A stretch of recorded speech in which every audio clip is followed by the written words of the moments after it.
உலகநாயகன் கமலஹாசன் வந்து கட்சியை ஆரம்பிச்சு ஒரு 7 வருஷம் இது பண்ணாரு.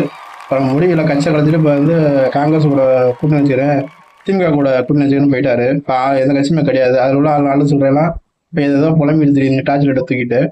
சரி, இப்போ வந்து நம்ம விஜய் அண்ணன் கட்சி ஆரம்பிச்சாரு. அந்த கட்சியை வந்து நான் கொண்டு வர பார்த்தா இந்த குஷியானதே போதும். குஷியானதா இந்த ஆளே போதும். ஏன்னா இந்த ஆள் பார்த்தீங்கன்னா மைக் எடுத்தா போதும், என்ன வேணா பேசிட்டு போயிட்டே இருக்கலாம். அதை நம்ம வந்து நல்லதா பேசுறாங்க சரி, கெட்டதா பேச நம்ம வந்து அதிகம் விளம்பரம் ஆகும்னு சொல்லிட்டு அதில் பேசிட்டு இருக்காரு. கூட பார்த்தீங்கன்னா இந்த வக்பு போர்டு சிட்ட திருத்தத்தில் வந்து பார்த்தீங்கன்னா மைக்கு கிடைச்ச உடனே காட்டு கதை கத்திட்டு போயிட்டாரு. நான் என்ன கேட்குறேன்னா, இஸ்லாமியர் எல்லாருமே ஏன் இன்னும் அவங்கள வந்து தீவிரவாதியாவோ கடத்தல்காரங்களாவோ நாட்டுக்கு எதிராகவோ ஏன் ஆக்கிட்டு இருக்கீங்க? அவங்களும் இந்த இந்தியாவில் உள்ளவங்க தானே. ஏன் நீங்க வந்து அவங்கள பிரிச்சு உங்க ஓட்டுக்காக இன்னும் அவங்கள வந்து கெட்டவங்களாவே என்ன காட்டிக்கிட்டு இருக்கீங்க? படத்துல மட்டும் இல்ல, இப்ப நேர்லயே நீங்க வந்து அப்படிதான் பண்ணிக்கிட்டு இருக்கீங்க. உங்களாலதான் இங்க பிரிவினை வருது. நாங்க யாருமே சண்டை போடல, இது பண்ணல. ஆனா அந்த ஆர்எஸ்எஸ் பிஜேபி தான் இங்க பிரிவினை விதைக்குதுன்றீங்க. அந்த கட்சி வந்து பிரிவினை விதைக்கல. ஏன்னா சட்டத்தை கொண்டு வந்து அந்த கட்சி தான். இப்ப அந்த சட்டத்தை வந்து ஆதரிக்கிற வந்து இஸ்லாம் மக்கள் நிறைய பேர் ஆதரிக்கிறாங்க. அடிப்படை வரடி மஞ்சள் திருடிகள் அந்த மாதிரி உள்ள இஸ்லாமிய அமைப்புல உட்காந்துக்கிட்டு அவனுங்க தான் என்ன பண்றது, நல்லா ராஜபோகம் சொகுசா வாழ்ந்துட்டோம், இன்னமே வந்து சட்டத்திட்டம்லாம் வந்துச்சுன்னா நம்மளால ஆட்டை போட முடியாது அப்படின்னு நம்ம ஒன்றும் இதாக இருப்போம்னு நினைச்சிட்டு புதுசாக வர கட்சியும் சரி பழைய கட்சியும் சரி எல்லாரும் பார்த்தீங்கன்னா பிரிவை நான் பேசுறேங்க பேர்ல அந்த இஸ்லாமியர்களை தான் வந்து ரொம்ப வந்து தாக்கி பண்ற அளவுக்கு பண்றாங்க. என்ன கேட்டீங்கன்னா அவங்கள வந்து இருக்கிற ஓட்டை வாங்குறதுக்காண்டி அவங்கள தாஜா பண்றாங்கிற பேர்ல அவங்களை என்ன மேலும் மேலும் அவங்க வந்து கெட்டவங்களாங்க, எல்லா கண்ணுக்கும் கெட்டவங்களா இருக்கிறாங்க. பார்த்தீங்கன்னா உதாரணத்துக்கு இந்த டிஎம்கே பார்த்தீங்கன்னா இஸ்லாம் வந்து போய் தொப்பி போட்டு கஞ்சி குடிச்சிட்டு நான் வந்து பால் சொல்றது சில பேருக்கு எரியும். அப்ப எரியுதுன்னு சொன்னா அப்ப அந்த இடத்துல என்ன நினைப்போறோம்? அப்ப அங்க அவங்க வந்து போன முஸ்லீமும் இந்துக்களுக்கும் சண்டை முட்டிடுறது. இப்போ கிறிஸ்தவ பண்டிகைக்கு போய் அங்க போய் என்ன ஓசியில் கேட்கறது என்ன பண்றது? அங்க போய் நான் வந்து கிறிஸ்தவங்கிறத விரும்புறேன், கிறிஸ்தவ பொண்ணு எடுத்துறீங்க, இதை சொன்னா சில பேருக்கு எரியும் அப்படின்னா அப்ப கிறிஸ்தவங்க இந்து சண்டை முட்டிடுறது.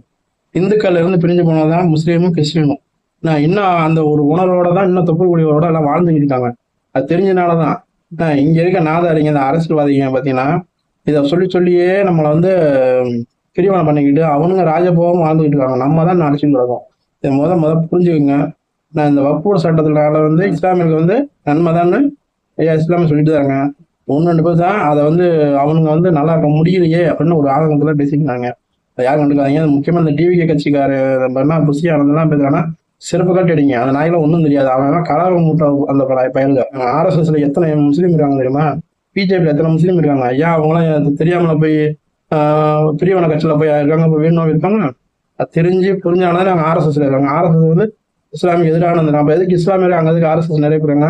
மதுரையில் உள்ள ஆர்எஸ்எஸ் உள்ள தலைவரே ஒரு இஸ்லாமியர் தான் எனக்கு தெரிஞ்சு.